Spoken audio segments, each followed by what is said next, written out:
The studio executives saw just another pop star trying to act. Kevin Costner saw a co-star who couldn't carry a film. Then Whitney Houston walked into that reading, and what she did in 4 minutes made the biggest movie star in the world say 5 words that changed cinema. I won't do it without her. Before we dive into this incredible story, if you love untold moments from music history, hit that subscribe button and drop a comment below. You won't want to miss what happens next.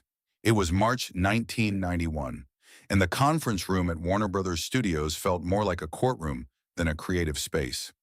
Whitney Houston sat in a folding chair, her hands trembling slightly as she held the script for The Bodyguard. She was 27 years old, the biggest-selling female artist in the world, with 2 multi-platinum albums and a voice that had already redefined pop music. But in this room, none of that mattered. "Miss Houston, we appreciate you coming in," the casting director said, his tone polite but dismissive. "But we're looking at several actresses for this role. We need someone who can actually act." Whitney felt her stomach drop. She'd almost said no to this audition 3 times. "I'm a singer, not an actress," she'd told Clive Davis. "What if I prove everyone right who says singers can't act?" But there was something about the script that had grabbed her. Rachel Marin, a music superstar being stalked, falling in love with her bodyguard while her career spiraled. It felt uncomfortably familiar. Too familiar, actually. Kevin Costner sat across from her, and Whitney couldn't read his expression. He was Hollywood royalty in 1991. Dances with Wolves had just won Best Picture. He could work with anyone he wanted. Word around the lot was that he wanted a real actress, not a pop singer playing dress-up. What Whitney didn't know was that Kevin Costner had spent the last hour fighting with those same executives on her behalf. "She's got something," Kevin had said in the meeting before Whitney arrived. "I've watched her interviews, her performances. There's a vulnerability there that's perfect for Rachel." "With all due respect, Kevin," one executive interrupted, "vulnerability in a music video is different from carrying a $100 million movie. Whitney Houston has never acted a day in her life." "Neither had I when I got my first role," Kevin shot back. "Sometimes you know when someone has it." But even Kevin wasn't entirely sure. He'd agreed to read with Whitney as a courtesy, expecting to confirm what everyone else believed, that this was a mistake. The night before the audition, Whitney had called her best friend Robin Crawford at 2 a.m., crying. "I can't do this, Robin. I'm going to make a fool of myself." "Whitney," Robin said firmly, "you've sung for presidents. You've performed for millions. This is just talking. That's different. When I sing, I'm in control. But acting? What if I freeze?" "Then you'll prove them all wrong tomorrow," Robin replied, "like you always do." But sitting in that conference room surrounded by skeptical executives and Hollywood's biggest star, Whitney wasn't so sure. "We'll read the restaurant scene," the casting director said, handing pages to both Kevin and Whitney. "Whitney, you'll be Rachel. Kevin, obviously you're Frank. This is the scene where Rachel confronts Frank about controlling her life. Let's see what you've got." Whitney's mouth went dry. This was it. The scene where Rachel Marin, tired of being protected and managed, finally explodes at her bodyguard. It was a scene of frustration, vulnerability, and buried attraction. Everything Whitney was feeling in that moment, but for completely different reasons. Kevin looked at her and something in his eyes shifted. It wasn't pity, but it wasn't encouragement either. It was curiosity, like he was genuinely wondering what would happen next. "Whenever you're ready," the casting director said. Whitney took a breath. Her hands were shaking so badly the script rattled. An executive in the corner whispered something to his colleague. She caught the word nervous and felt her confidence drain even further. But then something happened that Whitney would later describe as divine intervention. The script slipped from her trembling hands and fell to the floor. Papers scattered everywhere. An executive sighed audibly. The casting director looked at his watch. This was exactly what they'd expected. The pop star crumbling under pressure. Whitney bent down to gather the pages, her face burning with embarrassment. But as she reached for them, Kevin Costner did something that changed everything. He stayed in character. "Leave it," Kevin said, his voice taking on Frank Farmer's controlled intensity. "You don't need the script, Rachel. Just tell me what you're really feeling." Whitney looked up at him, still on her knees gathering papers, and suddenly she wasn't Whitney Houston, the nervous singer, anymore. She was Rachel Marin, a woman tired of being told what to do, tired of being protected from her own life, tired of everyone treating her like she was fragile. She stood up slowly, leaving the scattered pages on the floor, and locked eyes with Kevin. What I'm really feeling, Whitney's voice came out raw, real. I'm feeling like everyone in this room thinks they know what's best for me. I'm feeling like nobody believes I can handle my own life. I'm feeling like I'm supposed to smile and nod and let everyone else make my decisions because God forbid Whitney actually knows what she wants. She wasn't reading from the script anymore. She was living it. The room went completely silent. Kevin Costner's eyes widened slightly. This wasn't in the script, but he rolled with it, staying in character. It's my job to protect you, Kevin responded as Frank, whether you like it or not. I don't need protection from living, Whitney shot back, and now tears were forming in her eyes. Real tears. I don't need someone standing between me and every choice, every risk, every chance to prove I'm more than just a voice, more than just a product, more than just someone who needs to be managed and controlled and kept safe. An executive leaned forward in his chair. You think I'm fragile? Whitney continued, her voice breaking. You think I can't handle the pressure? I've been handling pressure since I was a teenager. I've been performing, delivering, being perfect for everyone my entire adult life. And now you're telling me I can't even choose my own risks? She was crying now, but she didn't wipe the tears away. Neither did Rachel Marin in that scene. The vulnerability, the frustration, the desperate need to be seen as more than a commodity. It was all there. Kevin Costner forgot he was in an audition. He was fully Frank Farmer now, responding to a scene partner who was giving him everything. I'm not trying to control you, Rachel, he said softly.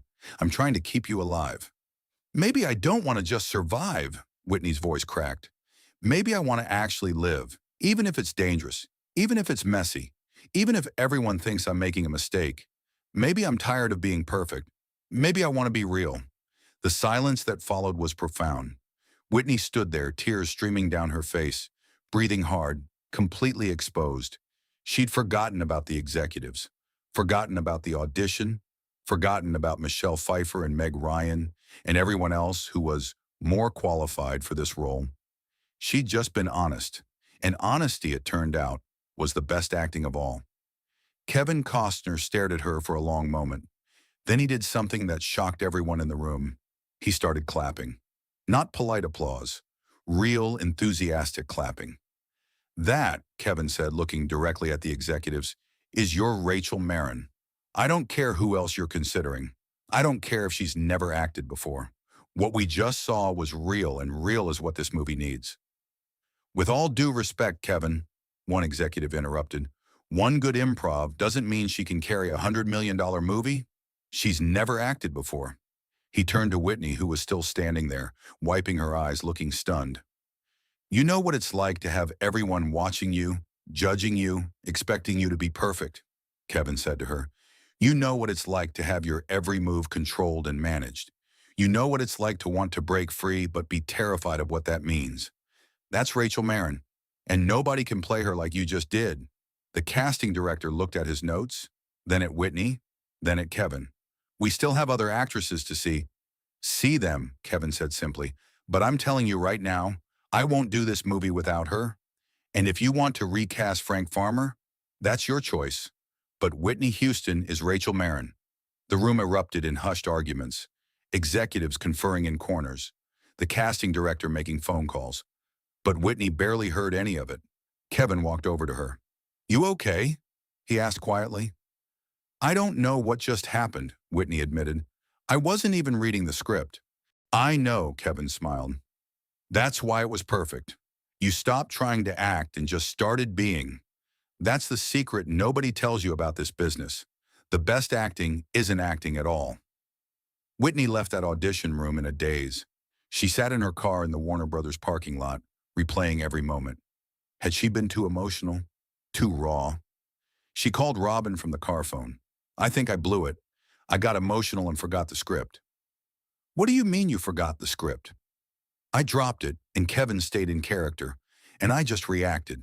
I wasn't acting anymore. There was a pause on the other end.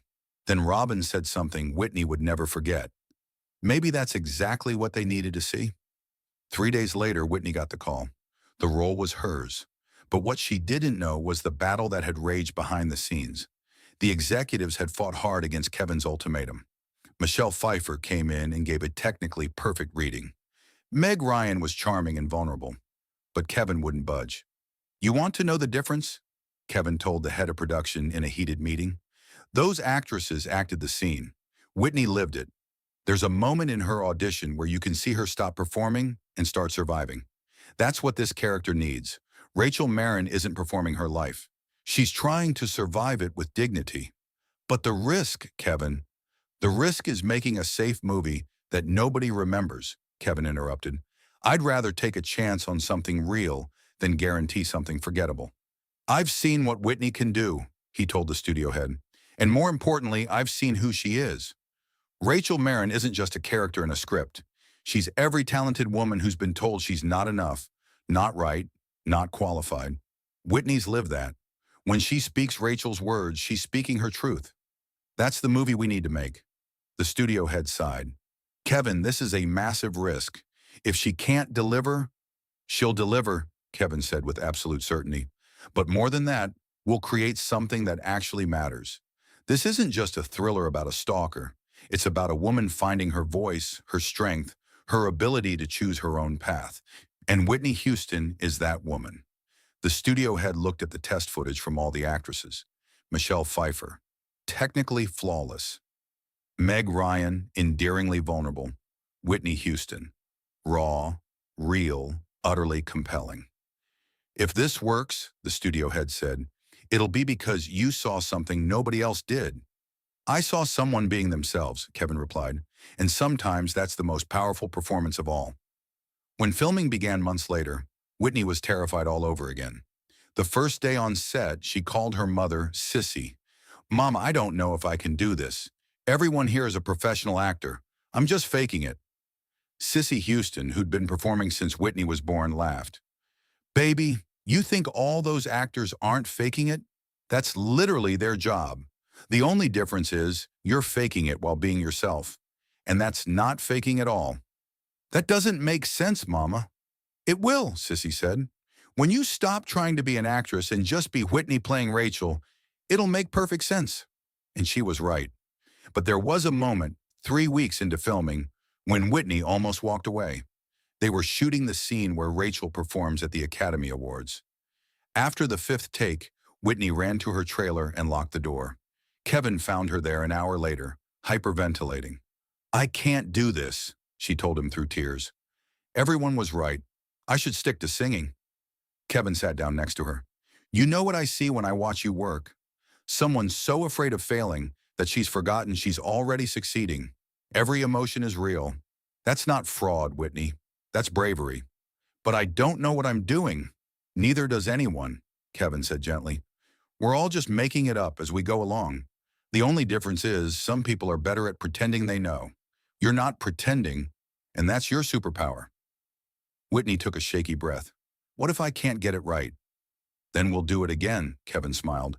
"That's why they call it take 6 and not take final. Come on, let's try once more." That take 6, was the one they used in the final film. You can see the real fear in Whitney's eyes, the genuine vulnerability. Because it wasn't Rachel Marin afraid of a stalker. It was Whitney Houston afraid of failing and finding the courage to try anyway. The first scene Whitney filmed was the restaurant confrontation, the same scene from her audition. And just like that day in the conference room, when she stopped trying to act and just reacted honestly to Kevin, magic happened. "Cut!" the director yelled, and the entire crew burst into applause. Kevin walked over to Whitney with a huge grin. "See? I told you." "Told me what?" Whitney asked, still shaking off the emotion of the scene. "That you're not a singer trying to act. You're an actress who happens to sing." The movie, of course, became a phenomenon. The Bodyguard grossed over $400 million worldwide. Whitney's rendition of "I Will Always Love You" became one of the best-selling singles of all time. She was nominated for awards. Critics who'd been skeptical ate their words. But the real victory happened years later at a film festival retrospective. A young actress approached Whitney and said, "I watched The Bodyguard when I was 12. I saw a woman who everyone doubted prove them all wrong by being herself. That gave me the courage to try." Whitney smiled, remembering that terrified girl in the Warner Brothers conference room, papers scattered on the floor, convinced she was about to fail. "You know what the secret is?" Whitney told the young actress. "Stop trying to be what everyone expects. The moment you do that, you stop performing and start living. And living is always more interesting than performing." Kevin Costner said it best in an interview years later. "Everyone saw Whitney Houston, the pop star. I saw Whitney Houston, the artist. Artists tell the truth in whatever medium they choose. Whitney's truth in that audition room was more powerful than any trained technique. She wasn't trying to be Rachel Marin. She was Rachel Marin." The scattered script pages from that audition are now framed in the Warner Brothers archives. A reminder that sometimes the most powerful performances happen when we stop performing and start being honest. Whitney Houston walked into that audition as a singer trying to prove she could act. She walked out as an actress who changed cinema by refusing to be anything other than herself. That's not just a career moment. That's a revolution. If this story of breaking barriers and proving doubters wrong inspired you, make sure to like this video and share it with someone who needs to hear it. Drop a comment telling us about a time you had to prove yourself when everyone doubted you. And hit that subscribe button for more untold stories of music legends who changed the world. Because sometimes the greatest performance is simply being brave enough to be yourself.